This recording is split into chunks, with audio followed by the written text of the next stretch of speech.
Le cloud est-il écolo? Lui, c'est David. David est un amoureux de la nature. J'aime beaucoup tout ce qui est plantes.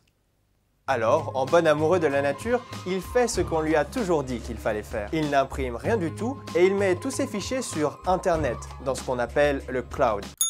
Ça veut dire nuage en anglais.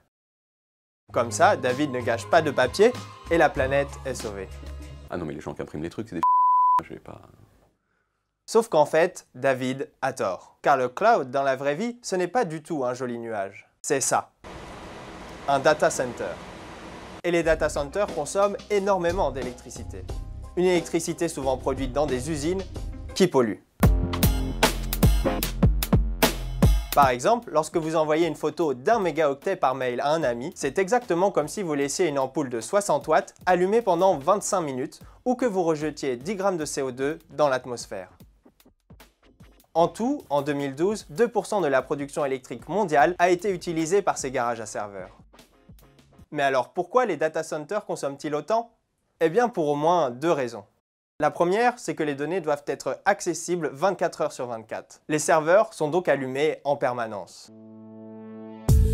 La seconde, c'est que ces serveurs doivent être refroidis, car s'ils chauffent trop, ils risquent de ne plus fonctionner. Ainsi, près de 40% de l'électricité utilisée par les data centers sert à refroidir le matériel informatique. C'est pour cela que les géants d'Internet commencent à implanter leurs data centers dans des endroits froids. C'est ce que Facebook a fait à Luleå en Suède et Google à Hamina en Finlande.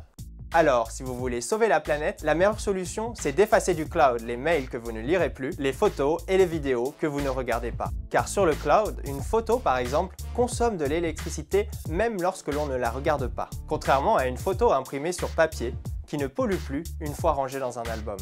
Donc, si vous voulez imprimer quelques feuilles de temps en temps, la planète s'en remettra. Donc si j'ai bien compris, c'est moi le Ouais. Putain.